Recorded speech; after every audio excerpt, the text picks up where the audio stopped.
Assalamualaikum warahmatullahi wabarakatuh.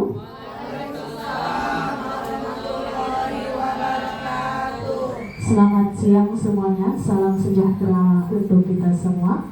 Yang saya hormati Ibu Rosma Fitria SPD MPD selaku Kepala Sekolah SDN 123 Palembang dan yang mewakili. Yang saya hormati Bapak dan Ibu Guru SDN 123 Palembang. Pertama-tama marilah kita panjatkan puji syukur kita kepada kehadiran Allah Subhanahu wa Ta'ala, yang mana pada siang hari ini kita dapat berkumpul di ruangan ini dalam keadaan yang sehat tanpa kurang suatu apapun. Salawat serta salam marilah tak lupa kita junjungkan kepada junjungan kita Nabi besar Muhammad Sallallahu Alaihi Wasallam. Semoga semua yang hadir di ruangan ini mendapatkan syafaatnya hingga yaumil akhir nanti. Amin, amin, amin, ya rabbal alamin. Perkenankanlah Bapak dan Ibu Guru, saya mengucapkan terima kasih kepada Bapak dan Ibu Guru yang telah hadir di ruangan ini dalam kegiatan diseminasi budaya positif yang insya Allah nanti akan saya paparkan sendiri. Saya adalah calon guru penggerak angkatan ke-11 Kota Palembang dari SDN 123 Palembang. Jadi diseminasi budaya positif ini adalah salah satu tujuan penugasan untuk tugas modul 1.4 yang nantinya akan saya buat aksi nyatanya dan nanti akan diimplementasikan kepada Bapak dan Ibu Guru semua. Oke, untuk memulai diseminasi budaya positif ini, saya akan membuka diskusi dan paparan ini dengan bersama-sama melapaskan basmalah. Kegiatan selanjutnya adalah kegiatan inti. Di sini akan saya paparkan materi tentang diseminasi budaya positif. Kita santai ya Bu, ya jangan tegang-tegang karena ini adalah sebuah diskusi santai ya, jadi bukan forum diskusi yang menegangkan ya.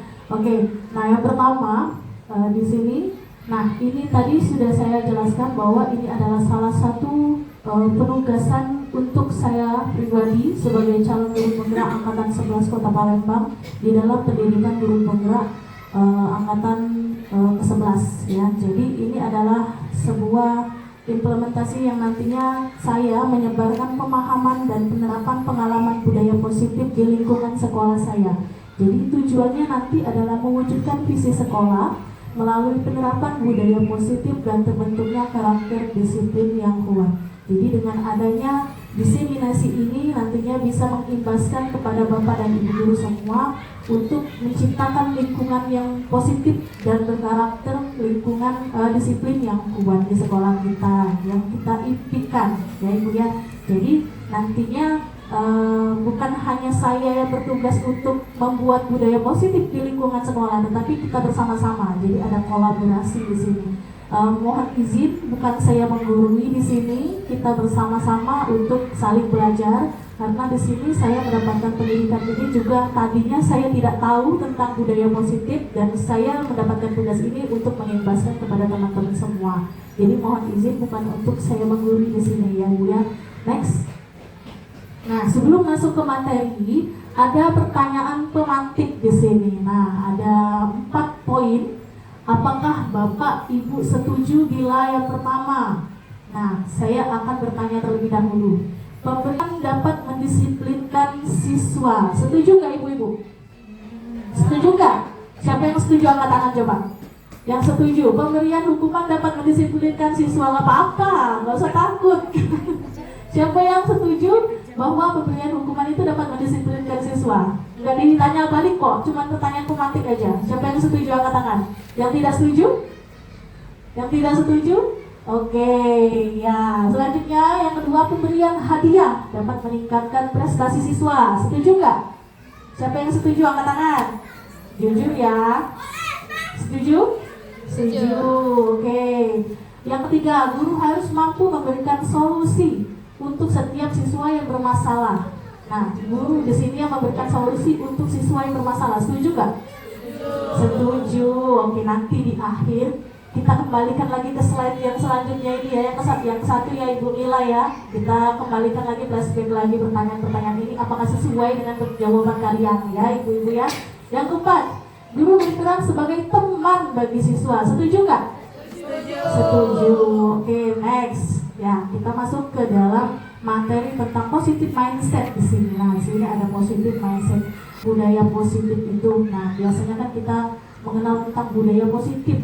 Nah, budaya positif itu perwujudan dari nilai-nilai atau keyakinan universal yang diterapkan di dalam sekolah. Jadi di dalam sekolah itu pasti nggak ada nilai-nilai yang harus kita bentuk kepada siswa kita, ya atau tidak? Iya, jadi ada nilai-nilai yang baik ya Ibu-Ibu ya di sini yang harus kita bentuk untuk siswa-siswa kita. Setiap perilaku itu pasti memiliki tujuan. Ya, jadi setiap apa yang kita lakukan itu pasti memiliki tujuan. Disinilah adanya keyakinan universal secara umum ya, yang harus diterapkan di sekolah. Oke, next. Nah, sesuai dengan budaya positif tersebut, ada konsep inti untuk menciptakan budaya positif tersebut. Nah, di sini ada beberapa poin. Yang pertama, disiplin positif ya. Yang kedua, tentang motivasi perilaku manusia. Yang ketiga, keyakinan kelas atau sekolah. Yang keempat, kebutuhan dasar manusia. Yang kelima, posisi kontrol seorang guru. Yang keenam, segitiga restitusi. Saya tanya lagi, yang mana sih yang paling asing menurut ibu-ibu semua di sini? Yang menurut kalian yang asing? Iya, ya, yang bagian segitiga restitusi ya ibu-ibu ya. Jadi menurut kita ini asing, ini seperti apa sih segitiga restitusi itu ya. Oke, next. Nah, ini saya mau ajak ibu-ibu semua cari pasangan. Cobalah buka. Anda dan teman Anda akan melakukan kegiatan cobalah buka. Anda adalah A, tugasnya adalah mengepal salah satu tangan Anda. Coba Anda bayangkan bahwa Anda menyimpan sesuatu yang sangat berharga di dalam kepalan tangan Anda. Anda perlu menjaga benda tersebut sekuat tenaga Anda karena itu penting dalam hidup Anda. Tugas B adalah teman sebelahnya, yaitu mencoba untuk segala cara untuk membuka kepalan tangan kawan Anda tadi. Dan teman Anda tadi boleh membujuk, merayu, menghardik atau mengintimidasi juga boleh, memarahi juga boleh, menggoda juga boleh, ya, atau menawarkan uang juga boleh, atau disogok ya ibu-ibu ya, agar mereka bersedia untuk membuka kepalan tangan kawan Anda. Coba, boleh berpasangan ibu-ibu? Oke, ya, coba sekuat tenaga kepalanya, ya, nggak apa-apa ya, coba. Ya, kepalanya satu kawannya boleh mencoba membuka, satu temannya mengepal sekuat tenaga, lagi merayu, membujuk ya, memarahi atau mengintimidasi ya, boleh. Menyogok pakai uang juga boleh. Ada hal yang berharga di dalam kepala itu. Ya, coba dibuka. Apakah mereka terkena rayuan atau tidak? Bagaimana? Ada yang sulit ya di situ. Oke, 1, 2, 3, ayo dibuka bu. Dibuka ibu. Iya dibuka. Iya, nggak apa-apa. Mbak, dibuka enggak? Apa sih mbak? Saya mau lihat gitu ya. Kasih uang deh, kasih uang. Kalau ini jodoh mungkin itu. Oh, sudah ada jodohnya. Oke, sudah. Ada yang sudah terbuka? Ah, sudah ada. Belum? Disogoknya kalau. Oke, disogok uang dulu. Oke, terima kasih, tepuk tangan buat kita semua. Oke, terima kasih ya ibu-ibu ya. Coba, tadi ada temannya yang membuka nggak? Ada nggak yang membuka kepalan tangannya? Nggak ada? Mungkin nggak kepalan tangan di kawan kita itu dibuka? Mungkin. Tapi berharga nggak sih sebenarnya kepalan di tangan kita itu? Berharga. Berprinsip nggak bagi kita? Iya, jadi itu nanti yang akan saya ajak untuk tentang ini ya, motivasi perilaku manusia. Jadi ada yang namanya kontrol di dalam diri kita. Sebenarnya genggaman tangan kita itu yang mengontrol untuk membuka dan menutupnya itu dari siapa? Dari diri kita sendiri, bukan dari orang lain. Tapi sebenarnya bisa dipengaruhi oleh orang lain dengan adanya rayuan, dengan adanya sogokan seperti itu ya ibu-ibu ya. Oke, next ya. Nah, ini miskonsepsi tentang teori kontrol yang dinaungkan oleh William Glasser ya. Nah, bahwa kita pendidik di sini mengilusikan guru itu yang mengontrol murid kita. Ya, jadi sebenarnya miskonsepsi ya di sini ya, bahwa sebenarnya kita yang harus mengontrol siswa. Tapi sebenarnya siapa sih yang harus mengontrol mereka itu? Iya, benar, pintar sekali Bu Lidi. Pengalamannya bagus. Ya, jadi sebenarnya siswa itu sendiri yang harus mengontrol diri mereka, bukan lagi guru di sini sebagai pamong menuntun sesuai dengan Ki Hajar Dewantara bahwa guru itu menuntun, mengayomi ya. Tapi yang mengontrol diri siswa tersebut adalah diri mereka sendiri. Nah, selanjutnya ilusi bahwa semua penguatan positif, efektif, dan bermanfaat. Benar nggak ibu-ibu? Penguatan positif, efektif, dan bermanfaat ya. Tidak semua ya jadi ya. Nah, selanjutnya ilusi bahwa kritik dan membuat rasa bersalah mampu menguatkan karakter. Sebenarnya mampu nggak sih mereka itu dengan kita menguatkan karakter mereka itu menjadi merasa bersalah seperti itu. Kamu nak anak yang pintar, sebenarnya kayak gitu bagus nggak sih untuk jangka panjang? Nah, nanti kita akan lihat di materi selanjutnya ya. Ilusi bahwa orang dewasa berhak memaksa. Tidak ya ibu-ibu ya, tidak untuk memaksa. Next. Jangan ngantuk ya, sudah ada yang nguap-nguap. Nah, bagaimana sih seorang bisa berubah dari paradigma stimulus respon kepada pendekatan teori kontrol? Jadi stimulus respon di sini adalah rangsangan dari luar ya ibu ya. Nah, kalau ini adalah rangsangan dari luar kita dan ini adalah teori kontrol kita. Nah, yang pertama realitas atau kebutuhan kita sama. Sebenarnya realitas atau kebutuhan kita itu semuanya berbeda. Semua orang itu melihat hal yang sama secara umum. Sebenarnya sih setiap orang itu memiliki gambaran yang berbeda. Mereka itu punya perspektif masing-masing, gambaran pandangan mereka masing-masing sebenarnya. Kita mencoba mengubah orang agar berpandangan sama dengan kita. Padahal tidak. Kita berusaha memahami pandangan orang lain tentang dunia. Perilaku buruk dilihat sebagai suatu kesalahan. Sebenarnya semua perilaku memiliki tujuan. Ya, orang lain bisa mengontrol saya, tapi sebenarnya hanya Anda atau hanya kita yang bisa mengontrol diri kita. Saya bisa mengontrol orang lain. Nih, seperti guru nih, kepada siswa, saya bisa nih ngontrolin satu kelas anak-anak saya. Tapi sebenarnya Anda tidak bisa mengontrol siswa Anda, tetapi siswa adalah yang mengontrol diri mereka masing-masing. Pemaksaan pada saat rujukan gagal, kolaborasi dan konsensus menciptakan pilihan yang baik. Model berpikir menang kalah. Nah, ini yang biasa dulu kita terapkan, kita lihat zaman-zaman kita waktu sekolah dulu.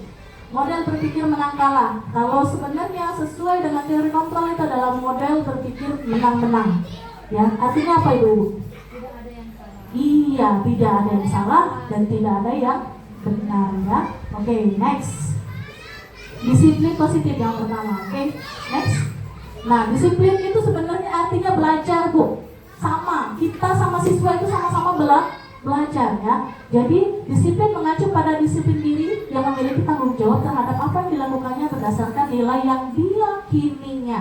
Nah, disiplin positif merupakan salah satu cara penerapan disiplin yang bertujuan untuk menumbuhkan kesadaran serta memberdaya peserta didik tanpa imbalan penghargaan, tanpa reward, tanpa ancaman, tanpa sokongan, dan tanpa hukuman. Ya ibu-ibu ya, jadi disiplin positif di situ. Sebagai pendidik, tujuan kita adalah menciptakan siswa yang memiliki disiplin diri sehingga berperilaku mengacu kepada nilai-nilai kebajikan universal dan memiliki motivasi intrinsik dalam perubahan perilaku ke arah yang lebih baik. Next. Nah, sama tadi tujuannya untuk menumbuhkan kesadaran atau memberdaya anak untuk melakukan sesuatu tanpa sogokan ya ibu-ibu ya, tanpa ancaman maupun hukuman. Selanjutnya, nah ini yang saya katakan tadi, sebenarnya visi sekolah itu semuanya sama. ada nilai-nilai kebajikan yang harus kita terapkan di dalam sekolah, ya, yaitu apa ini ibu-ibu? Profil pelajar Pancasila. Boleh nyanyi dah? Boleh, oke? 1, 2, 3. Pelajar Pancasila beriman dan bertakwa pada Tuhan yang Esa dan berakhlak mulia, berkebinekaan global, gotong royong mandiri, kreatif dan bernalar kritis. Oke, tepuk tangan buat SDN 1, 2, 3 Palembang. Terima kasih, semangat sekali siang-siang masih ya. Oke, next deh. Oke, nah nilai-nilai kebajikan itu nilai yang disepakati bersama ya ibu-ibu ya. Jadi tidak lepas dari suku bangsa, agama, bangsa maupun latar belakang. Jadi tidak ada yang melatar belakanginya. Jadi nilai-nilai kebajikan itu sama ya. Nah ini contoh nilai kebajikan institusi atau organisasi, profil pelajar Pancasila di situ yang kita naungi saat ini ya ibu-ibu ya di dalam kurikulum Merdeka. Beriman dan bertakwa pada Tuhan Yang Maha Esa dan berakhlak mulia, berkebinekaan global, gotong royong, mandiri, kreatif dan bernalar kritis. Oke, next. Nah, tentang motivasi perilaku manusia, next. Nah, sesuai dengan kepalan tangan ibu-ibu tadi, perilaku manusia itu pasti ada yang mempengaruhi, pasti ada yang memotivasi. Coba dilihat. Yang atas ada 2, yang bawah coba dibaca dulu. Sebenarnya sih saya itu termotivasi di bagian yang atas apa yang bawah. Ada yang atas ada 2 kolom, yang di bawah juga ada 1 kolom. Sebenarnya saya masuk yang mana? Yang atas atau bawah ibu-ibu? Yang bawah. Oke, untuk menjadi orang yang mereka inginkan dan menghargai diri sendiri dengan nilai-nilai yang mereka percaya. Artinya motivasi ibu-ibu itu sudah didasari oleh motivasi intrinsik, bukan lagi motivasi ekstrinsik. Terima kasih ibu-ibu ya. Oke, sebenarnya belum ya. Jadi sebenarnya untuk menghindari ketidaknyamanan atau hukuman dan untuk mendapatkan imbalan atau penghargaan dari orang lain itu adalah motivasi ekstrinsik yang biasa dilakukan oleh anak-anak. Masih dilakukan oleh anak-anak. Mereka melakukan sesuatu itu untuk mengharapkan imbalan. Saya mau ikut fashion show bu, biar dapat piala, ya enggak? Dan yang lainnya sudah usaha, sudah bagus semua, tapi mereka malah tidak mendapatkan piala. Sebenarnya kecewa nggak bu mereka? Kecewa ya. Nah itulah motivasi ekstrinsik ya. Ada menghindari ketidaknyamanan atau hukuman, misalnya mengerjakan tugas. Saya mau mengerjakan tugas, tapi aku dihukum. Nah, sebenarnya itu adalah motivasi ekstrinsik. Belum tentu mereka itu ingin mengerjakan tugas karena dasar diri mereka, tapi karena adanya hukuman. Pasti ada seperti itu, oknum lah ya, oknum guru yang seperti itu. Kalau tidak ke tugas, ibu hukum nyuci WC, ada kan seperti itu? Iya. Oke, next. Nah, hukuman, konsekuensi, dan restitusi. Banyak bu ya? Pening nggak bu? Pening bacanya bu. Iya, ini teorinya bu. Dan konsepnya nanti kita praktekkan di kelas kita masing-masing ya bu ya. Inilah makanya pengimbasan tentang ilmu pendidikan di guru penggerak ini kami imbaskan juga kepada ibu-ibu agar kita menciptakan lingkungan yang positif di sekolah kita nantinya ya. Nah, ada hukuman, konsekuensi, dan restitusi. Kalau hukuman itu sesuatu yang menyakitkan harus terjadi. Seperti tadi, misalnya datang terlambat. Kamu datang terlambat lagi ya nak ya. Lari 10 keliling lapangan, itu hukuman ya. Konsekuensi, sesuatu yang harus terjadi. Sudah tahu kamu itu ada tugas, kenapa kamu tidak mengerjakan? Oke, coba kamu sapu halaman. Nah ya, itu konsekuensi. Restitusi itu merupakan pilihan ya. Oke, next. Nah di sini ada kesimpulannya nih, ibu-ibu. Ada 3 yang kita lihat tadi dalam tabel. Saya buat kesimpulan bahwa hukuman itu tidak terencana secara tiba-tiba atau spontan ya. Murid tidak tahu apa yang akan terjadi atau tidak dilibatkan ya. Seperti tadi, kamu sudah tahu datang terlambat ya, jam masuk itu jam 7, kok datangnya terlambat, keliling lapangan 10 kali. Nah itu adalah hukuman. terjadi secara spontan. Kamu kenapa membuang sampah tidak pada tempatnya? Ya, oke, silakan kamu keliling lapangan 1 kali. Nah, seperti itu hukuman. Jadi spontan ya, bersifat satu arah. Jadi hanya gurunya yang membuat hukuman tersebut. Berupa hukuman fisik maupun psikis ya. Jadi ada hukuman yang baik fisik maupun psikis. Hati-hati ya ibu-ibu ya, kita ini sudah banyak kejadian seperti itu ya. Kita menghukum siswa kita secara fisik, kena hukum ya. Ada yang tidak setuju ya, seperti itu ya. Konsekuensi, nah itu terencana atau disepakati sesuai peraturan. Misal mengerjakan tugas, siapa yang tidak mengerjakan tugas harus denda Rp500, misalnya seperti itu. Konsekuensinya ya, siapa yang tidak mengerjakan tugas, besoknya ibu panggil orang tuanya, boleh seperti itu ya. Murid tetap dibuat tidak nyaman ya. Kalau aku tidak gawe tugas, kaget mama aku datang ke sekolah, nah dibuat tidak nyaman ya. Sikap guru selalu memonitor muridnya ya. Besok kita ada tugas nak ya, jangan lupa digawe ke tugasnya, awas kalau tidak digawe ke ya. Nah seperti itu. Oke, yang restitusi. Nah ini yang tadi poin yang kita masih rancu ya, masih belum kita tahu ya. Proses menciptakan kondisi bagi murid untuk memperbaiki kesalahan. Ingat ya ibu, menciptakan kondisi bagi murid untuk memperbaiki kesalahan. Ada proses kolaborasi yang mengajarkan murid untuk mencari solusinya sendiri. Jadi mereka yang membuat solusinya sendiri. Itu restitusi. Next. Nah, konsekuensi atau hukuman. Saya tanya satu-satu ya ibu-ibu ya, jangan ngantuk. Mencatat 100 kali di dalam buku kalimat, saya tidak akan terlambat lagi karena terlambat ke sekolah. Itu hukuman atau konsekuensi? Hukuman? Ya, hukuman. Kembalikan lagi ke slide sebelumnya deh. Nah, konsekuensi itu terencana atau disepakati sesuai peraturan. Murid tetap dibuat tidak nyaman, sikap guru selalu memonitor muridnya. Oke, next lagi. Nah, coba kembalikan lagi, mencatat 100 kali di dalam buku kalimat, saya tidak akan terlambat lagi karena terlambat ke sekolah. Iya. Paham? Oke, yang kedua, lari mengelilingi lapangan basket 2 kali karena terlambat hadir di sekolah. Hukuman karena spontan ya. Oke, yang ketiga, membersihkan coretan yang dibuatnya di meja tulis. Nah, apa? Konsekuensi. Oke. Murid diminta untuk push up 15 kali karena tidak mengenakan masker ke sekolah. Apa bu? Hukuman. Pinter. Kapan lagi saya murid? Oke, lanjut. Berdiri di depan kelas sambil mengangkat kaki 1 karena tidak bisa menjawab pertanyaan.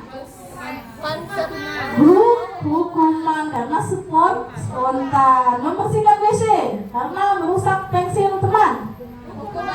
Hukuman juga. Lanjut, lari keliling lapangan karena terlambat 10 menit saat pelajaran PJOK. Konsekuensi. Paham ya ibu-ibu ya? Oke, next. Iya, jadi dihukum oleh penghargaan ibu. Kalau memberikan penghargaan itu sebenarnya mereka juga terhukum loh bu. Misal, juara 1, 2, 3. Juara 1 mendapatkan piagam misalnya ya. Yang 2, 3 itu dapat piagam, tidak mendapatkan piagam. Sebenarnya mereka merasa terhukum nggak bu? Iya kan? Saya merasa kecewa kok cuma yang peringkat 1 yang mendapatkan hadiah. Nah, itulah pengaruh jangka pendek dan jangka panjang. Sebenarnya ada yang sering ngasih reward nih di dalam kelasnya pasti ya. Coklat ataupun permen ataupun ciki ya, itu adalah reward penghargaan. Sebenarnya itu adalah jangka pendek, penghargaan untuk jangka pendek. Boleh bu, boleh, tapi tidak untuk jangka panjang. Nanti mereka malah, oh iya, saya harus menjadi yang terutama. Kata Ibu Ismi, saya itu harus menjadi yang terdepan. Biar kakek aku dapat reward. Nah, seperti itu ya jangka panjangnya itu tidak diperbolehkan. Kalau untuk jangka pendek boleh. Ya, itu penghargaan, oke? Penghargaan itu tidak efektif ya ibu-ibu ya. Penghargaan itu merusak hubungan. Tadi juara 1 mendapatkan hadiah, juara 2, juara ketiga beda lagi nih hadiahnya, agak lebih kecil pialanya tadi. Kok yang itu besar? Padahal sebenarnya aku sudah totalitas tampil fashion show kayak gitu ya.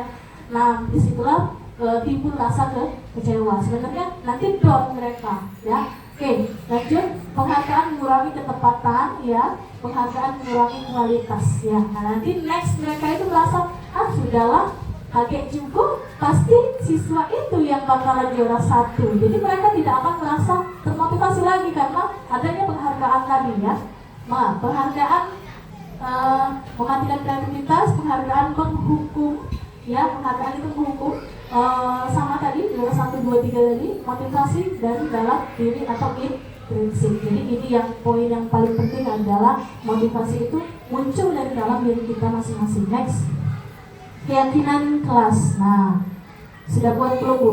Keyakinan kelas sudah? Oke, bukan peraturan Bu ya. Oke, next ya boleh. Peraturan atau keyakinan kelas. Nah, mengapa keyakinan kelas bukan peraturan kelas? Ada yang bisa menjawab? Nanti Ibu kasih permen. Ya, mengapa keyakinan kelas bukan? Boleh Bu Sinta. Oke, baik. Menurut saya, kalau keyakinan kelas itu disepakati bersama-sama oleh siswa semua. Tapi kalau peraturan itu biasanya dibuat oleh gurunya. Itu aja. Kasih tepuk tangan dong buat Ibu Sinta. Tepat sekali ya. Mengapa keyakinan kelas bukan peraturan kelas ya? Jadi kata Ibu Sinta tadi, kalau keyakinan kelas itu disepakati oleh bersama, gurunya, siswanya, ya disepakati bersama-sama. Tetapi kalau peraturan kelas itu hanya gurunya Pak, ya Bu ya? Ya, hanya gurunya saja yang membuat ya. Oke, next. Nah, ini coba kita bayangkan ya. Yang pertama, mengapa kita memiliki peraturan tentang penggunaan helm pada saat mengendarai kendaraan roda 2 atau bermotor? Kenapa Bu? Agar selamat di jalan, pinter, Bu Lydia. Kenapa Bu? Ya, jadi mengapa kita memiliki peraturan tentang penggunaan helm pada saat mengendarai kendaraan roda 2 atau motor? Kita ikut buat tak Bu peraturan itu Bu? Tidak, artinya hanya satu arah. Ya, kalau untuk melihat peraturan ini, sebenarnya mereka itu mau lihat nanti biar jalanan itu tertib. Ya, tidak ditilang. Sebenarnya itu peraturan itu dibuat untuk dilanggar sebenarnya ya Ibu-ibu ya. Apalagi yang pakai helm, tidak pakai helm itu selalu terjadi ya. Nah, itulah mengapa peraturan itu, penggunaan helm itu karena mereka meyakini nantinya tidak ditilang. Itu peraturan. Tetapi sebenarnya kalau kita kembalikan lagi dengan nilai-nilai kebajikan tadi, sebenarnya apa sih yang kita yakini kalau kita memakai helm? Iya, adanya nilai-nilai keselamatan, adanya nilai-nilai safety ya, bukan karena ditilang. Itulah tadi, kalau peraturan itu dibuat karena takut ditilang, tetapi kalau kita meyakini, keyakinan kita tadi itu adalah nilai keselamatan. Nah, yang kedua, mengapa kita memiliki peraturan tentang penggunaan masker dan mencuci tangan setiap saat? Untuk apa Bu? Untuk menjaga kesehatan, iya Bu Dewi ya, untuk nilai-nilai kesehatan. Tapi sebenarnya peraturan tadi dibuat karena untuk mengantisipasi COVID misalnya ya. Nah, jadi kita patuh nih sama peraturan, takut nanti kita jadi tertular COVID misalnya. Padahal kita meyakini adanya nilai-nilai kesehatan. Nah, itulah peraturan tadi dibuat dalam satu arah, tetapi kalau kita meyakini peraturan itu, artinya kita sudah yakin ya, jadi dua arah. Seperti itu. Next. Dan kelas dibuat berdasarkan kesepakatan antara guru dan siswa bersifat universal. Benar ya Bu Sindra tadi ya. Jadi kalau keyakinan kelas itu disepakati di dalam forum ya, semuanya terlibat, baik gurunya maupun siswanya. Dan peraturan biasanya dibuat oleh gurunya saja, benar. Jadi hanya bersifat satu arah. Next. Nah, di dalam membuat keyakinan kelas tadi, Bu, ada prosedur pembentukan keyakinan sekolah atau kelas. Yang pertama, mempersilahkan warga sekolah atau siswa untuk mencurahkan ide tentang peraturan yang disepakati. Jadi Ibu, saya yakin semuanya sudah buat keyakinan kelas masing-masing ya Ibu ya. Ya, jadi sebelum kita membuat keyakinan kelas, kita ini wali kelas memberitahu dulu anak-anak kita nanti akan buat keyakinan kelas. Keyakinan kelas seperti apa Ibu? Yang harus kita sepakati bersama. Kalian maunya keyakinan kelas itu seperti apa sih Bu? Jangan buang sampah sembarangan Bu, misalnya ya. Jangan datang terlambat Bu, misalnya ya. Nah, boleh kita berikan edukasi dulu kepada siswa kita tentang kesepakatan kelas itu seperti apa, nilai-nilai yang harus diterapkan itu seperti apa. Nah, yang kedua mencatat semua masukan. Sesudah kita tampung, kita catat satu-satu. Oke, datang ke sekolah tepat waktu. Jangan terlambat datang ke sekolah. Jangan buang sampah di sembarangan misalnya ya. Nah, dan lalu yang ketiga, ganti kalimat negatif menjadi kalimat positif. Artinya, tidak ada lagi kita penggunaan kalimat-kalimat negatif. Misal, ada kata jangan dan tidak ya. Jangan buang sampah sembarangan. Nah, kita ubah. Nah, inilah tugas kita, membudayakan budaya positif di sekolah kita, Ibu. Jadi semua kalimatnya adalah kalimat positif ya. Mengganti kalimat itu menjadi kalimat positif. Jangan buang sampah sembarangan, diganti menjadi buanglah sampah pada tempatnya. Nah, tinjau kembali curahan pendapat yang terkumpul dan susun menjadi keyakinan kelas. Misalnya, datang tepat waktu, masuk kelas tepat waktu sesudah jam istirahat. Nah, datang ke kelas tepat waktu. Buang sampah pada tempatnya, jangan buang sampah pada tempatnya. Nah, dikumpulkan menjadi satu kesatuan yang utuh dulu ya. Tinjau. Nah, tinjau ulang keyakinan kelas yang sudah tersusun. Jangan banyak-banyak Ibu. Nanti mereka bingung ya. Boleh 3-7 keyakinan saja ya. Misalnya peralatan sekolah digabung menjadi satu, bawalah peralatan sekolah misalnya seperti itu. Nah, misalnya 5S, salam, senyum, sapa, sopan dan santun, boleh ya. Nah, lanjut meninjau dan menyetujui dengan menandatanganinya. Saya yakin ada yang sudah dan ada yang belum. Ya Ibu-ibu ya, keyakinan kelas itu harus disepakati bersama guru dan siswa. Harus ditandatangani Bu.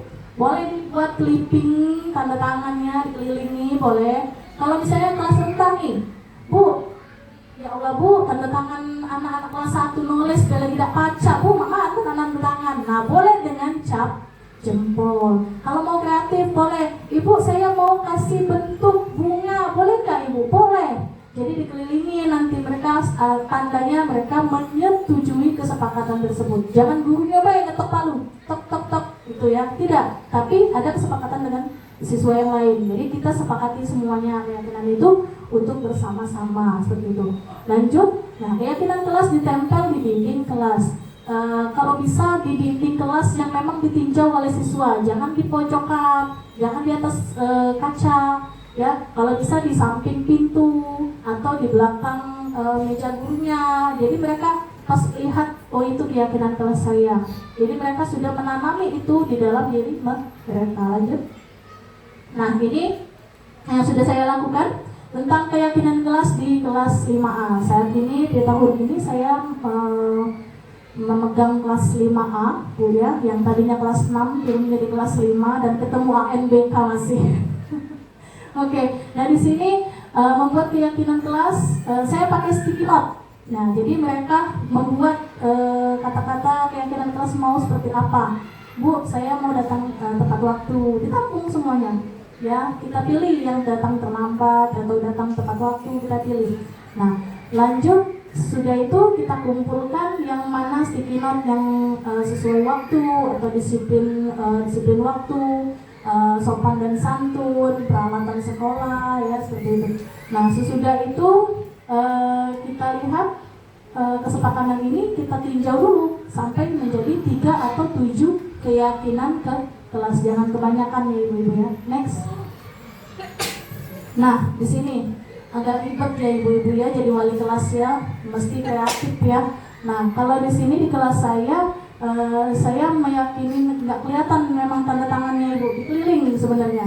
Nah di sini, tapi mereka, Bu, boleh nggak kami buat kesepakatannya, kami buat bunga-bunga? Boleh. Jadi sesuai, kita itu menampung inspirasi mereka ya Ibu-ibu. Jangan, nggak boleh, ada rusak ini tantangan Ibu. Nggak boleh kayak gitu ya Ibu-ibu ya.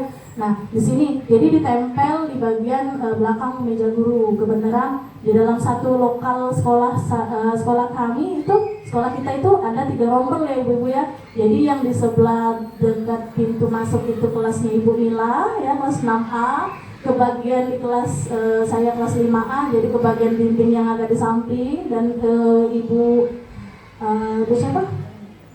Ibu Enda kelas 3A-nya itu di samping ya, di samping meja siswa ya. Ya, nanti kita cek lagi di dalam kelas kita masing-masing, keyakinan kelas mungkin ada yang belum ditandatangani, boleh Bu dibubuhi ya, dibubuhi tanda tangan. Kalau mungkin kelas rendahnya belum bisa tanda tangan, pakai cap jempol. Oke, next. Nah, ini ada posisi kontrol seorang guru. Oke, silakan Ibu. Ya, nggak apa-apa Bu. Santai, kita ini diskusi santai Bu. Nggak apa-apa, nggak apa-apa. Posisi kontrol seorang guru, next. Nah, ada 1, 2, 3, 4, 5. Ibu-ibu, saya tanya nih. Kalau dilihat dari 5 poin di sini, ibu-ibu sudah berada di posisi yang mana? Jujur aja, jujur ya. Pindah-pindah, sesuai kondisi ya. Iya. Kalau spontan terlihat anak yang nakal, hey, gitu ya. Pakai menentengkan tangan ya, dan tunjuk penunjuk, hey, kamu ngapain di situ?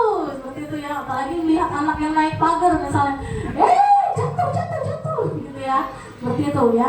Ada penghukum, pembuat merasa bersalah, teman, pemantau, dan manajer. Coba ada sticky note. Saya boleh minta ibu-ibu menuliskan posisi kontrolnya berada di posisi mana? Boleh dibagikan ibu-ibu. Posisi kontrol seorang guru, ibu-ibunya ada di posisi mana? Nanti next kita lihat sesudah saya berikan materi itu ya. Sesuai kondisi ya. Penghukum, pembuat merasa bersalah, teman, pemantau, dan manajer ya. Bukan manajer perusahaan ya ibu-ibu ya, sebagai pendidik ya. Gak usah dikasih nama Bu, pegang saja nanti digenggam. Jujur ya ibu-ibu ya, jangan. Gak apa-apa.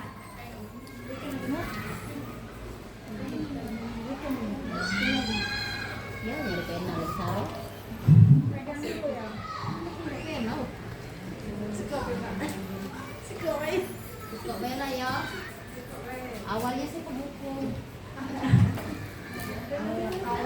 Awalnya dihukum, lama-kelamaan ternyata berhukum lagi. Iya, boleh jujur ya ibu-ibu ya. Biasanya saya ini posisinya kebanyakan kalau ngajar tuh kayak gimana sih?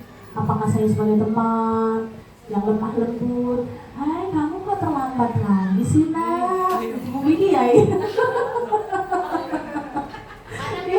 Ya sudah, besok jangan lagi terlambat ya, seperti itu ya.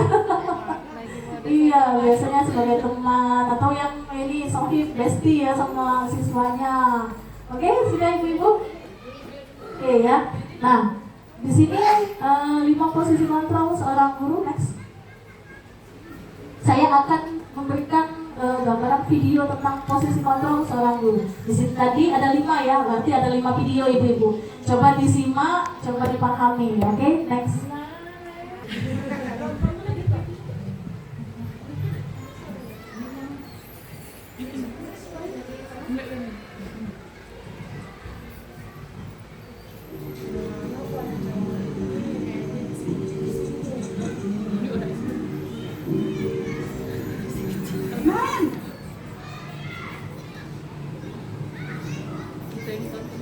Selamat pagi Bu.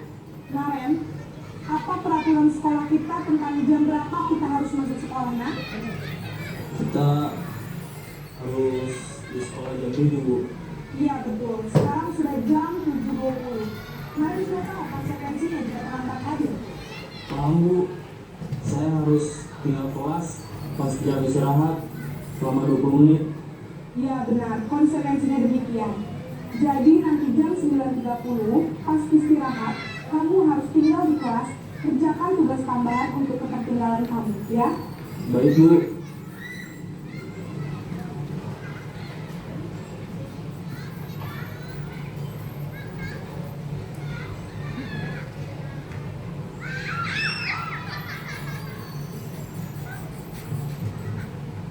Nah, oke, itu tadi sudah. Nah, ini yang kedua. Yang kedua, video yang kedua. Itu yang tadi penghukum ya Ibu ya. Nah, yang kedua adalah pembuat rasa bersalah. Nah, ini posisi pembuat merasa bersalah. Jadi beda posisinya. Masih sama. Ibunya cantik kayak Bang Mar. Naren,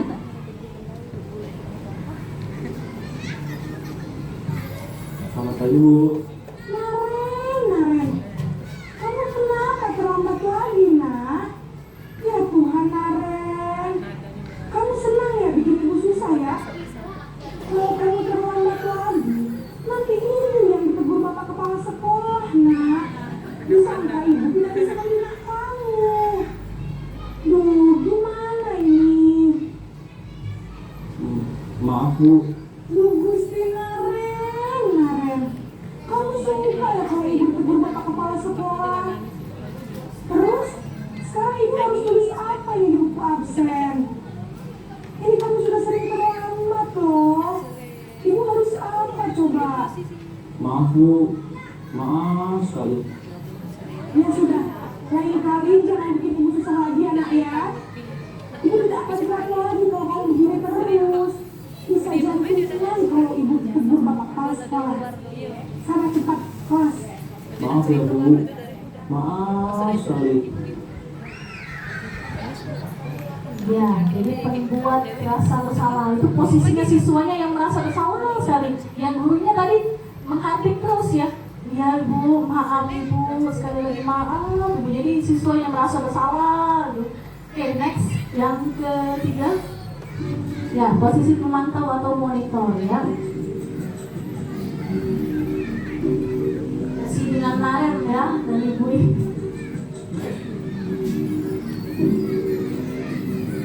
Naren,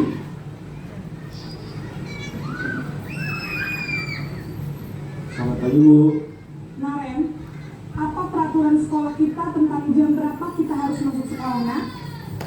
Kita harus di sekolah jam 7 Bu. Iya betul, sekarang sudah jam 7.20. Naren sudah tahu konsekuensinya jika terlambat hadir. Paham Bu. Saya harus tinggal kelas pas jam istirahat selama 20 menit. Iya benar, konsekuensinya demikian. Jadi nanti jam 9.30 pas istirahat, kamu harus tinggal di kelas, kerjakan tugas tambahan untuk ketertinggalan kamu, ya? Baik Bu.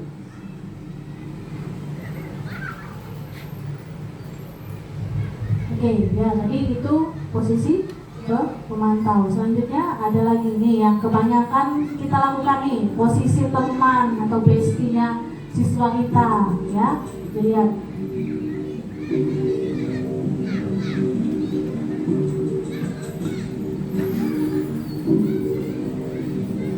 Naren,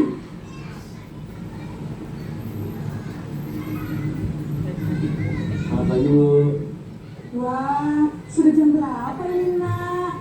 Terlambat lagi ya, sayang. Iya Bu.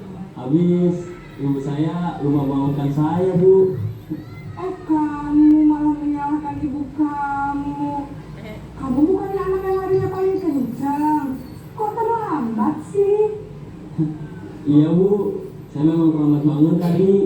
Jadi biarpun saya lari kencang, tetap nggak kekejar Bu. Ya sudah sana, nanti lain kali larinya lebih kencang lagi ya. Biar gak terlambat lagi. Bikin senang ibu, demi ibu. Bisa kan? Bisa lah Bu. Ya sudah sana masuk kelas. Ibu beresin urusan absen kamu. Kamu ini ada-ada saja. Oke, kayak siapa di sini? Kayak posisi siapa cewek? Gimana? Bukan. Iya, halus, kemayu, ya gitu ya. Dia tapi tidak memberikan solusi ya buat siswanya ya. ya sudah kamu masuklah kelas, ya nanti ibu bereskan absenmu. Nah, iya manja jadinya. Jadi apalagi tadi di video kan posisinya gurunya adalah guru SMA ya, jadi posisinya umurnya itu gak terlalu jauh. Jangan sampai nanti timbul hal-hal yang tidak diinginkan kayak gitu. Jangan posisi teman ya. Kalau kita mungkin di SD bisa ya, tapi kita lihat kondisi seperti itu ya ibu-ibu ya. Oke, next. Ini posisi manajer ya.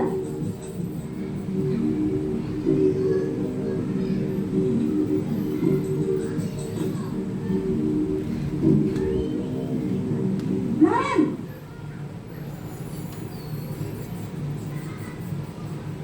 Selamat pagi Bu. selamat pagi Naren. Maaf Bu, saya terlambat. Iya, sekolah masuknya jam 7, sekarang sudah jam 7.20. Jadi sekarang bagaimana ini Naren? Maaf Bu, saya lupa start alarm saya semalam. Baiklah, menurut kamu, keyakinan sekolah yang mana yang perlu kamu tingkatkan? Menghargai diri sendiri dan orang lain mungkin ya Bu. Setuju. Jadi, apakah Naren meyakini prinsip saling menghormati tersebut? Iya Bu, saya meyakininya. Apakah Naren bersedia memperbaiki masalah keterlambatan ini? Bersedia Bu. Bagaimana kamu akan perbaiki masalah keterlambatan ini? Saya akan coba untuk tidak lupa menyetel alarm saya Bu. Baik, kalau Naren lupa menyetel alarm di rumah, ada orang yang kira-kira bisa bantu mengingatkan tidak? Ada Bu, kakak saya, Kak Emma. Ada lagi selain Kak Emma? Selain Kak Emma, ada ibu saya. Baik, jadi yang mengingatkan Naren adalah Kak Emma dan ibu kalian. Kira-kira akan mulai start alarm kapan nih Naren? Setelah pulang sekolah, akan segera saya lakukan. Baik, jadi Naren akan setel alarm untuk bangun besok pagi dan akan diingatkan oleh kakak dan ibunda Naren ya. Ada lagi yang mungkin perlu dilakukan Naren agar tidak terlambat bangun lagi? Tidak ada Bu. Baik Naren, terima kasih untuk kerjasama kamu. Sekarang kamu perlu kembali ke kelas untuk belajar. Baik Bu, terima kasih. Nah, oke, itu tadi posisi manajer. Jadi kalau di posisi teman tadi tidak ada solusi ya, tapi kalau di posisi manajer di sini adanya solusi ya antara kedua belah pihak ya. Jadi di sini gurunya mendampingi, memberikan siswanya solusi, dan solusinya itu dicari dewek ya ibu-ibu, dicari sendiri oleh siswanya. Next. Nah, di sini sudah saya rangkum bahwa kalau posisi penghukum itu biasanya gurunya menghardik, menunjuk-nunjuk, berkaca pinggang, dan membentak. Naren, ya, kamu ini terlambat lagi, begitu ya. Jadi biasanya ada juga hukuman fisik atau verbalnya. Dampaknya ada ibu penghukum, yaitu anaknya jadi pendendam. Ya, kita pasti pernah merasakan waktu di sekolah dulu.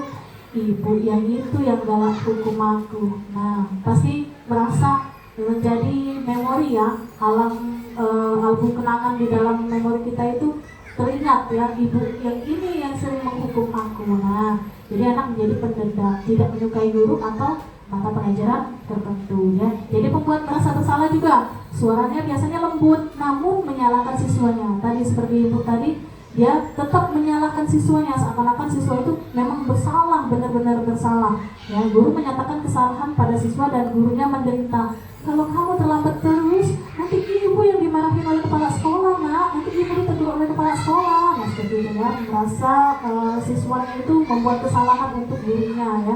Dampaknya nanti membuat siswa merasa bersalah ya, dan juga rendah diri dan menarik diri. Nah di sini ada posisi teman, gurunya bersikap ramah, cenderung bersenda gurau dan menghangatkan suasana ya, tapi gurunya tidak bisa memberikan solusi ya untuk siswanya mencari solusi ya. Nah dampaknya muridnya tergantung pada satu orang. Misalnya dia terlambat, tiba-tiba tadinya biasanya ketemu Bu Sindra, tiba-tiba ketemu Bu Mar. Nah Ibu Mar gemeter langsung kakinya ya. Nah di situ, jadi dia tergantung pada satu guru, membuat siswa tidak mandiri ya. Next, pemantau Nada bicara dan ekspresinya datar ya. Identitas berhasil. Pemantau tetap memantau siswa-siswi saat siswa diberi sanksi. Dampaknya ada menghitung hadiah atau hukuman yang diberi tanpa melihat nilai kebajikan. Tidak sepenuhnya mandiri. Nah, di sini posisi yang sebenarnya ideal itu adalah posisi manajer. Sebagai seorang guru, posisi yang ideal itu adalah posisi manajer ya ibu. Suaranya netral ya, tercipta identitas positif atau berhasil. Yang tadinya dia membuat kesalahan, tapi tiba-tiba dia membuat rasa itu jadi identitas yang sukses ya. Jadi siswa itu, ya ibu, saya salah, saya akan memperbaiki kesalahan saya. Nah, dari identitas yang salah, yang gagal menjadi identitas yang positif ya. Mengajukan pertanyaan bermakna ya, membantu siswa memecahkan masalah. Kamu yakin dengan ini kamu bisa menyelesaikan masalah itu? Keyakinan apa yang telah kamu langgar? Bagaimana kamu mencari solusinya? Seperti itu. Dampaknya di sini muridnya nanti akan menjadi murid yang mandiri, pede memecahkan masalah sendiri. Jadi siswanya di sini bu yang mencari solusinya ya, dan guru juga memberikan pertanyaan-pertanyaan yang membangun, yang bermakna ya. Oke, next. Nah, saya tanya lagi nih biar tidak mengantuk ya. Saya kecewa sekali dengan kamu. Ini posisi apa ibu-ibu? Ada kata-kata saya kecewa sekali dengan kamu. Membuat merasa bersalah. Oke, coba kita lihat. Iya, membuat merasa bersalah. Tepuk tangan dulu dong. Lanjut, next. Kamu tidak pernah benar melakukannya. Ayo. Hah? Kamu tidak pernah benar melakukannya. Hukuman? Apalagi? Pemantau? Oke, coba kita cek. Penghukum. Oke, tepuk tangan. Oke, selanjutnya. Ayolah, lakukan demi ibu, nak. Apa nih? Teman? Yakin? Ayolah, lakukan demi ibu, nak. Nanti ibu dilahirin oleh ibu Rasma. Apa? Teman. Coba kita cek. Teman. Benar ya. Oke, next. Kamu tidak pernah mendapatkan nilai jika tidak mengerjakan tugas. Nah, kamu tidak pernah mendapatkan nilai jika tidak mengerjakan tugas. Apa? Pemantau. Kita cek ya. Pemantau, benar. Selanjutnya, apa rencanamu untuk menyelesaikan masalah ini? Ini dia, manajer. Masih bingung ibu? Ibu Mar, masih bingung? Oke, jadi apa rencanamu untuk menyelesaikan masalah ini? Jadi kita sebagai pendidik bertanya kepada siswanya, apa solusinya nak? Atau apa rencanamu untuk menyelesaikan masalah ini nak? Nah, nanti siswanya, iya ibu, saya akan menyetel alarm saya lebih pagi ya, seperti itu. Jadi di sini posisinya adalah manajer. Next. Kebutuhan dasar manusia. Nah, kebutuhan dasar manusia itu adalah sesuatu yang kita lakukan untuk mendapatkan apa yang kita inginkan nih. Jadi kebutuhan dasar manusia. Siswa juga butuh nggak bu kebutuhan dasar manusia ini bu? Butuh. Semua manusia pasti butuh kebutuhan dasar manusia ini. Seperti apa sih? Kita lihat. Next. Oke, nah ada berapa ibu? Ada 5. Yang pertama, Bertahan hidup. yang kedua, Saya rasa diterima. yang ketiga, Penguasaan. yang keempat, Kebebasan. yang kelima. Kesenangan. Iya, pinter sekali nyanyinya. Oke, next. Iya, di sini ada kebutuhan dasar manusia. Jadi bukan hanya siswa bu ya, bukan hanya kita saja yang membutuhkan kebutuhan dasar ini, tapi siswa juga. Nah, di sini butuhnya bertahan hidup, kasih sayang dan rasa diterima, penguasaan, kebebasan dan juga kesenangan. Ibu, bertahan hidup bu, ibu. Butuh nggak makan bu? Butuh. Pakaian, tempat tinggal? Butuh ya. Keamanan dan kesehatan? Iya. Memperbanyak anak bu? Bertahan hidup bukan itu bu? Iya? Iya, bagi kita untuk bertahan hidup. Kasih sayang dan rasa diterima. Yang belum mendapatkan kasih sayang boleh mencari kebutuhan dasarnya mendapatkan kasih sayang. Waduh, jadi dikasih kode. Iya, rasa diterima, dipedulikan, berbagi, bekerja sama dan menjadi bagian dalam kelompok. Jadi kita mendapatkan rasa diterima. Penguasaan nih, ada rasa harga diri ya, keinginan untuk dianggap, memimpin, berprestasi, diakui dan didengar. Kebebasan juga. Nah, saya ini punya kebebasan untuk bisa mandiri, memiliki pilihan, mencoba hal yang baru, mampu mengendalikan arah dirinya. Lalu ada kesenangan bermain ya, anak-anak nih, apalagi anak-anak sekolah dasar ya, biasa mendapatkan kesenangan, humor, antusiasme dan tertawa. Next. Nah, ada lagi pertanyaannya ibu-ibu biar tidak ngantuk ya. Aku senang main kejar-kejaran dengan ibu guru. Seru. Itu apa ibu? Kasih sayang apa? Kesenangan ya. Aku senang ya. Aku senang main kejar-kejaran dengan ibu guru. Seru ya. Jadi ada kebutuhan dasar manusianya bagian kesenangan. Next ya. Dan yang kedua belum. Yang kedua, ibu kejar aku karena ibu sayang aku. Nah, apa itu? Kasih sayang ya, dan rasa diterima. Aku hebat kan? Bisa bikin ibu kejar aku. Apa itu? Penguasaan ya, dia merasa mandiri ya di situ. Aku hebat kan? Bisa bikin ibu kejar aku. Aku bosan belajar mewarnai terus di dalam kelas. Apa itu? Iya, kebutuhan manusia dalam hal kebebasan. Jadi mereka merasa bosan di situ ya. Aku bosan belajar mewarnai terus di dalam kelas ya. Mereka butuh kebebasan. Next. Nah, dunia berkualitas ya. Di sebelumnya tadi sudah saya singgung bahwa kita pernah sekolah dulu ya ibu-ibu ya. Pernah punya pengalaman gurunya penghukum, ada gurunya yang jadi bestie kita, ada gurunya yang selalu menolong kita. Jadi kita seakan-akan hanya butuh guru itu saja. Nah, itu adalah kita ibaratkan dunia berkualitas ini adalah album kenangan ya, album kenangan. Kalau sudah album kenangan Bu, foto-foto yang bagaimana sih yang disimpan Bu? Yang baik ya, yang kesannya baik, kesan-kesan yang positif biasanya adalah keluarga, teman, sahabat ya. Nah, siapa orang yang paling penting dalam hidup Anda? Ya, orang tua dan keluarga ya.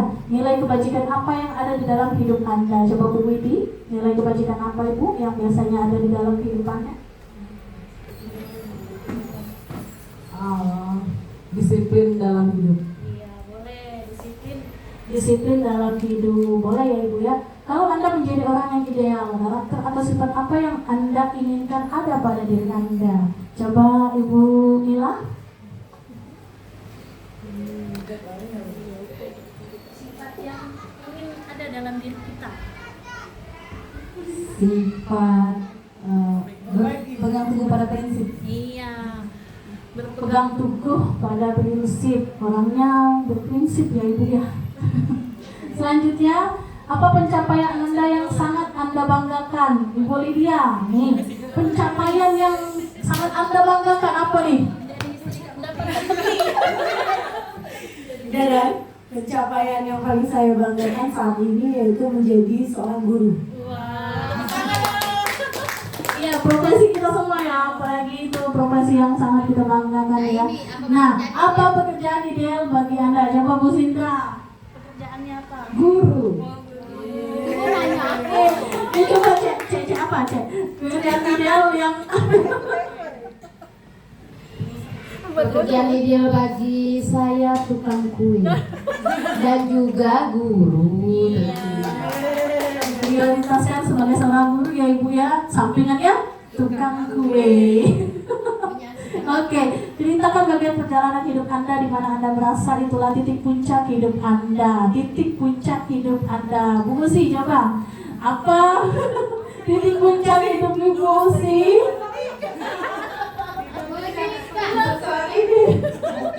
Jadi guru ketiga. Iya, yang lulus K3K ya, pencapaian yang sudah menjadi titik puncak di dalam hidup Musi.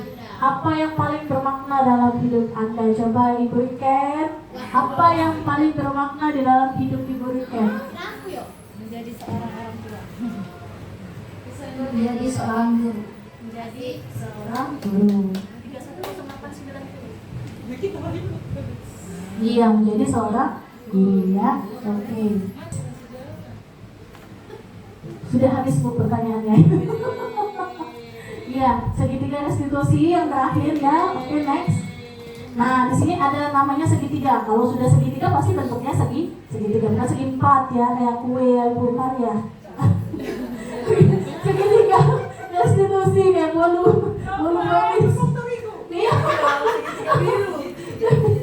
Oke, yang menstabilkan identitas. Nah, jadi segitiga restitusi itu adalah suatu proses dialog nih Bu, dijalankan oleh guru agar dapat menghasilkan murid yang mandiri dan bertanggung jawab. Nah, di sini, ada 3 tahapan di sini menstabilkan identitas, validasi tindakan yang salah dan menanyakan keyakinan. Oke, next.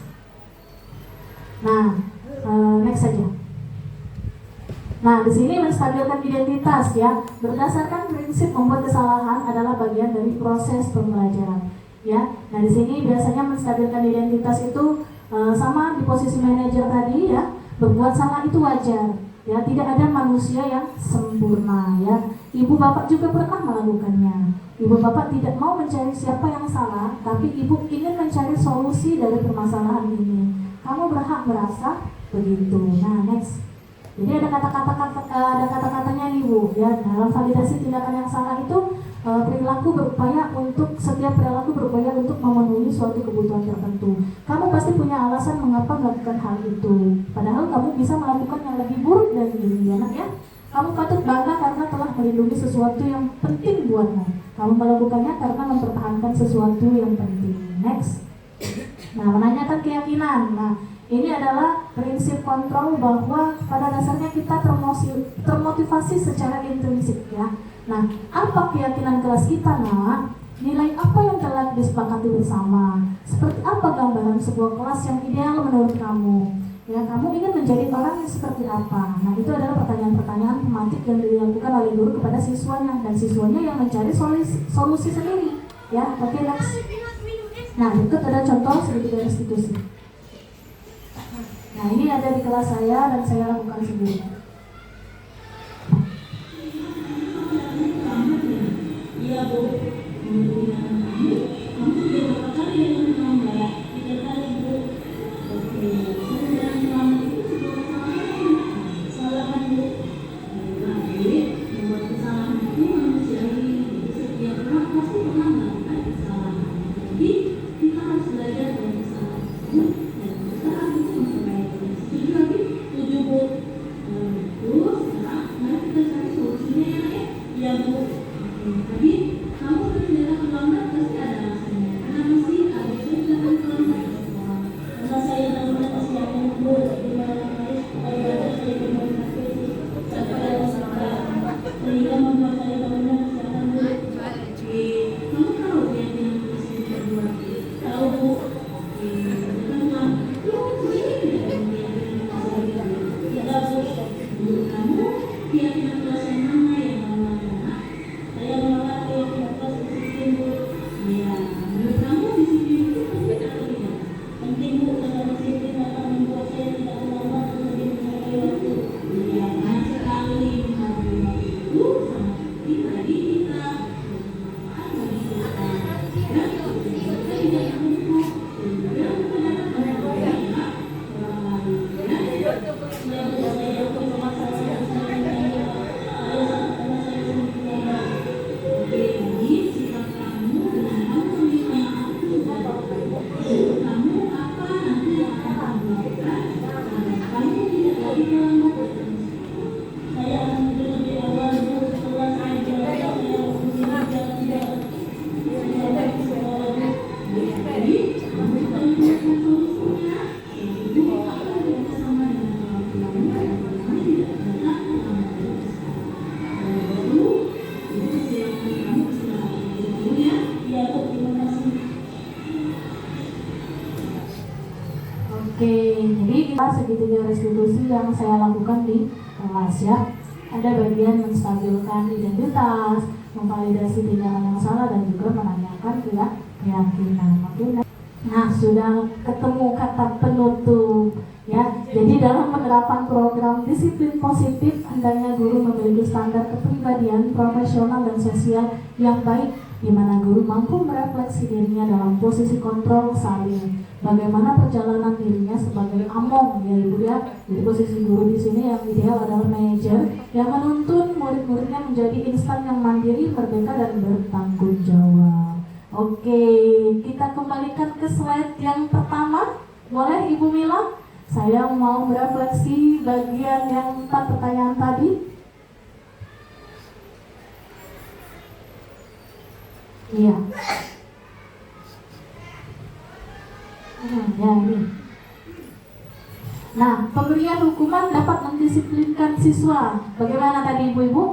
Tidak, ya sebenarnya boleh, tapi dalam jangka yang pendek. Pemberian hadiah meningkatkan prestasi siswa. Tidak efektif ya. Oke, guru harus mampu. Guru di sini yang harus mampu memberikan solusi untuk setiap siswa yang bermasalah. Jadi tidak, tadi kebanyakan yang menjawab iya ya. Kebanyakan menjawab iya tadi kan, memberikan solusi. Guru mampu memberikan solusi untuk siswa yang bermasalah. Iya, langsung. Padahal sebenarnya siswa tersebut yang harusnya menyelesaikan masalah sendiri. Nah, yang keempat, guru berperan sebagai teman bagi siswa. Yang idealnya apa Ibu? Manajer. Oke, terima kasih ya Ibu-Ibu ya. Boleh saya melakukan refleksi dan umpan balik. Boleh salah satu memberikan kesimpulan tentang pemaparan yang saya lakukan, Ibu Novi.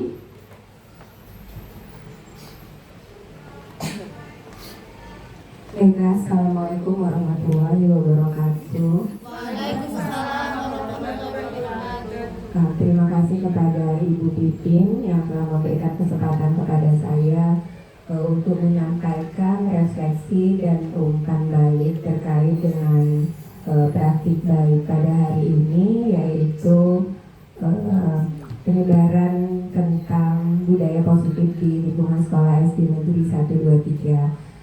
Baik Ibu, jika ditanya bagaimana perasaan saya pada hari ini, alhamdulillah tentunya saya merasa sangat senang sekali. Kenapa? Karena hari ini ada begitu banyak pengalaman baru, pengetahuan baru yang kami dapatkan.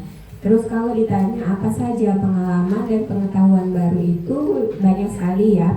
Di antaranya kita belajar tentang 5 posisi kontrol guru. Jadi tadi kita paham bahwa sesungguhnya guru ini memiliki 5 posisi kontrol, yaitu sebagai penghukum, kemudian pembuat merasa bersalah, sebagai teman, sebagai pemantau, dan juga sebagai manajer. Selain itu kita tadi juga sudah mempelajari tentang 5 kebutuhan dasar manusia, yaitu kebutuhan untuk bertahan hidup, kebutuhan akan kasih sayang, kebutuhan akan penguasaan, kebebasan, dan juga kesenangan. Selain itu kita juga belajar tentang segitiga restitusi. Jadi untuk menyelesaikan suatu permasalahan itu bisa dilakukan dengan segitiga restitusi yang memiliki 3 tahapan tadi ya Bu. Yang pertama menstabilkan identitas, selanjutnya validasi dari tindakan yang salah, dan menanyakan keyakinan. Jadi alhamdulillah sekali apa yang saya dapatkan hari ini luar biasa ya. Sebagai seorang guru tentunya ini akan menjadi masukan-masukan untuk meningkatkan kemampuan kita di masa yang akan datang, demi untuk menciptakan suatu pembelajaran yang berpihak kepada murid, sehingga anak-anak itu bisa belajar dengan senang, sebagaimana filosofi Ki Hajar Dewantara bahwa kita itu harus membimbing anak supaya mereka bisa menemukan kebahagiaan yang setinggi-tingginya. Jadi alhamdulillah, insya Allah mulai besok dan seterusnya apa yang Ibu Pipin sampaikan pada hari ini akan kita coba untuk terapkan ya, terutama budaya positif di sekolah. Saya rasa itu saja yang bisa saya sampaikan Ibu Pipin. Terima kasih atas kesempatannya. Wassalamualaikum warahmatullahi wabarakatuh. Waalaikumsalam warahmatullahi wabarakatuh.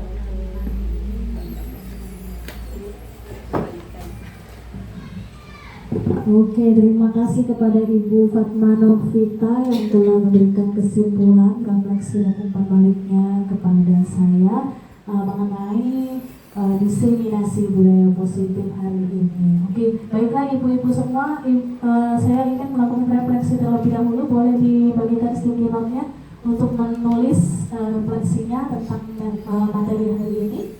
Nanti setelah ditulis boleh ditempel di papannya ya.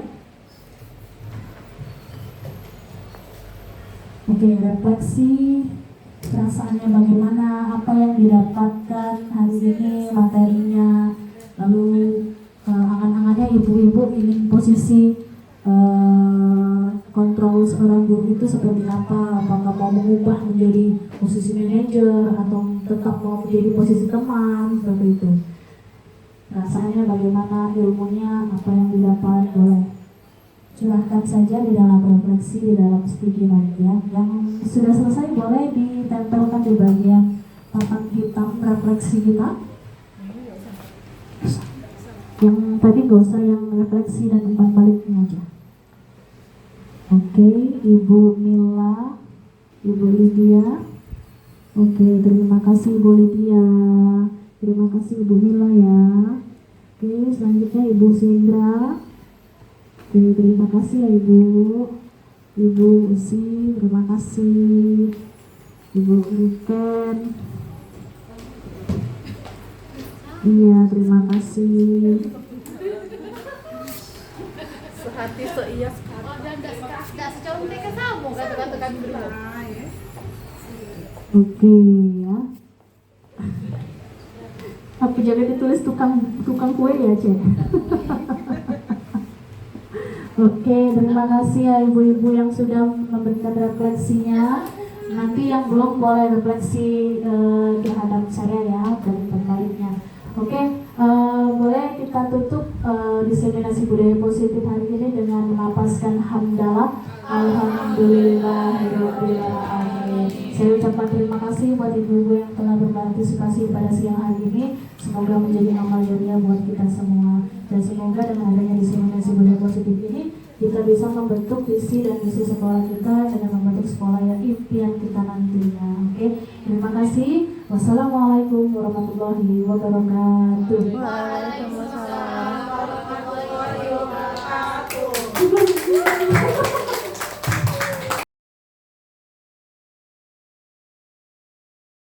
Assalamualaikum warahmatullahi wabarakatuh. Saya merasa senang mendapatkan diseminasi budaya positif dari Ibu Titin. Saya baru tahu bahwa segitiga restitusi itu adalah solusi yang dicari oleh siswa itu sendiri. Semangat Bu Titin, sukses selalu. Assalamualaikum warahmatullahi wabarakatuh. Saya Ibu Sindrawati. Alhamdulillah setelah mengikuti kegiatan yang diadakan oleh Ibu Titin, saya merasa senang karena saya mendapatkan banyak ilmu pengetahuan tentang disiplin positif. Insya Allah saya akan terapkan di kelas saya. Terima kasih, selamat berkarya, terus semangat Ibu Titin.